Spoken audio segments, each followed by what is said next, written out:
Gubernur Sumatera Selatan, Herman Deru turut menyoroti soal kasus bantuan penanganan COVID-19 senilai 2 triliun rupiah oleh keluarga Akiditio. Herman Deru menyatakan dirinya sejak awal mencium gelagat aneh dan tidak berharap banyak. Pihaknya pun kini menolak bantuan berupa uang dan memilih bantuan material saja. Dikutip dari sripoku.com.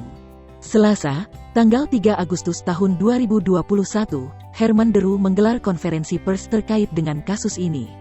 Dalam konferensi pers tersebut, Herman mengatakan dirinya tidak merasa terkena perang atau tipuan.